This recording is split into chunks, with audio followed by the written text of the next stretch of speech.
What is going on, everyone? This is Chris Walton, and this week we are talking about the NTSB investigation process.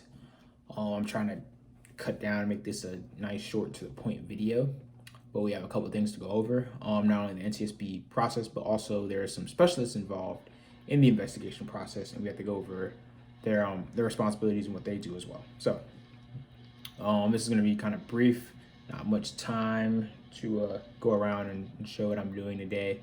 I got you next week. I was watching basketball, but I had to put out the lesson. So here we are.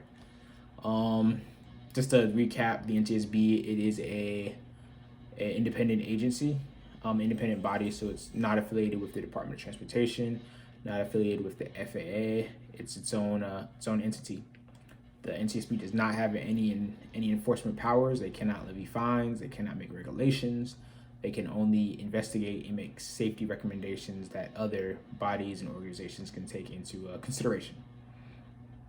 To ensure that the safety board's investigation focuses only on improving transportation safety, the analysis is purely factual information. They cannot determine a probable cause or evidence that can be presented in a court of law. When an accident occurs, the first thing that happens is the NTSB, they put out a go team. That's what it's called. And the goal of the go team is to begin the investigation process of the accident and get to the accident scene and start that as quickly as possible. So the go team can be comprised of 3 to 4 individuals. They're called specialists, or it could be up to a dozen specialists. It all depends on the severity of the accident. When an individual is on duty for the go team, they are required to they have a rotation schedule, and they're required to be available, be reachable 24 hours a day by telephone, either at work or at home. It all depends. Excuse me. They have their own equipment. Typically, common equipment for members of the go team investigators are a flashlight, tape recorder, screwdriver, wrenches, depending, that sort of thing. A lot of recorders, because they're recording the scene, taking photos, photography. That's really big. The go team has a boss. So the boss is called, the IIC, and that is known as the investigator in charge. This is typically a senior NTSB investigator. They have years and years of NTSB experience as well as aviation experience, and they're the ones that every other member on the team reports to. So on the go team, you have a number of specialists. You have the operations specialists, you have a structure specialist, power plant specialist, systems, air traffic control, human performance, and survival factors. Those are your, and weather too. So those are your specialist groups. I'm going to go into what each one, kind of what their responsibilities are, what they do, what their roles are, and then I'll recap them at the end. So the operations specialist, their job is to look at the history of the flight, the operation of it. They look at the crew members' duties the day before, what they were doing prior to the crash happening. They look at the flight log. It's the operations. A lot of these are kind of, they're what they seem. So like the weather specialist, they look at the weather. They look at what the weather was during the time of the accident, if it changed, if it was dangerous, National Weather Service reports, they consider all that. A structure specialist, they look at the airframe, they look at the structure of the aircraft, the wreckage, the accident scene. They try to determine different angles that the plane's course and attitude could have been. Power plant specialist, they look at the engines, look at the propellers. The system specialist looks at the hydraulics, the electrical systems, the instruments, and flight control system of the aircraft. Air traffic control specialists, they try to recreate the accident. They look at reconstructing air traffic control services. They look at radar data from ATC. They look at transcripts.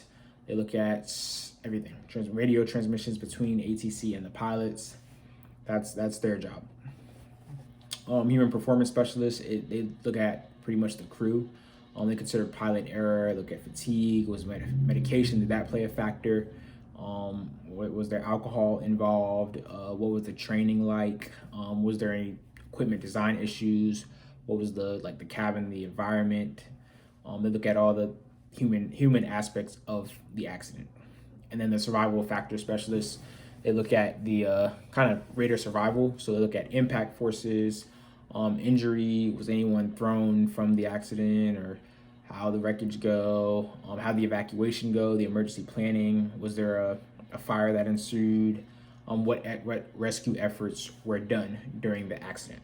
So those are your specialist groups. To recap, you have operations specialists, you have structures, power plant, systems, air traffic control, weather, human performance, and survival. So 8 specialist groups. Let's see, check my notes, make sure. Oh, sometimes the NTSB will bring what's called a working group. So a working group is, you have, like I said, the groups of specialists, you have the IIC, the head lead investigator, and then you have the specialists. This is all part of the GO team, and then you have what's called a working group. So a working group may be, it's pretty much like a subgroup of specialists. So for example, the FAA, the pilots union, flight attendants union, a manufacturer, they would be considered a working group. So in the event that, say, an accident occurred and the engine had a failure, or the engine was damaged, or something happened with the engine, they would bring in a manufacturer of the engine that would be considered a working group to come in to help assist in the investigation. So whether it be General Electric or Rolls-Royce, whoever the engine manufacturer was, they would come in and assist. That would be a part of the working group. After the GO team conducts their investigation at the site, they take a lot of what they need from the site. So if it's some debris, if it's some equipment, control, the voice recorder, black box, whatever they find at the site, they take that back to the lab and study it further, do whatever tests they need to do. And then once it's done, once they finish that part of the investigation, they make a safety recommendation. After the safety recommendation, they conduct a public hearing to discuss the series of events and what happened in the accident. And then a couple months later, they come out with a final report. So, and then the final report by the NTSB outlines everything: the accident, what caused it, recommendations, the whole 9 yards. One thing to note, last point to note, is that the NTSB does not partake in criminal investigations. So say an aircraft aviation accident occurs, and it's believed that it was some criminal intent or criminal activity, it was the cause of malintent, maliciousness, then the NTSB would hand that over to the Justice Department or to the FBI, and they would take the lead on that investigation. So example, 9/11, I guess that's the most recent, where it was deemed that there were terrorist attacks. The NTSB did not participate. Oh, take that back. The NTSB did not lead that investigation. The Justice Department led the investigation, and the NTSB was a support. They aided however the Justice Department needed them to aid.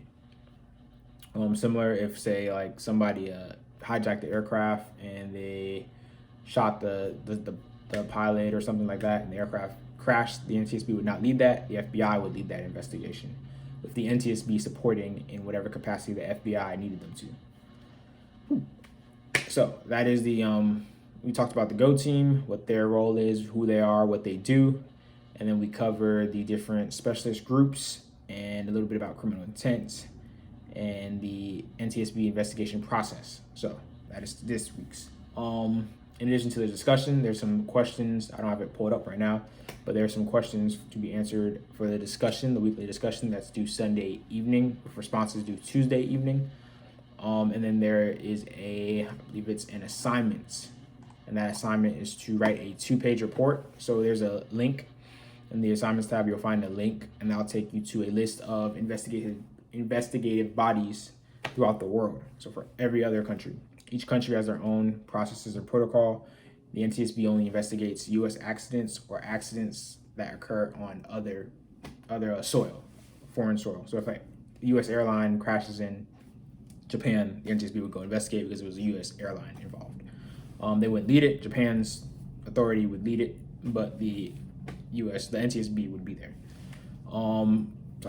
Back to the link. On the link, you'll see a list of investigative bodies for every country. I want you to pick a country and then kind of analyze what their investigative body does and the practices that they do.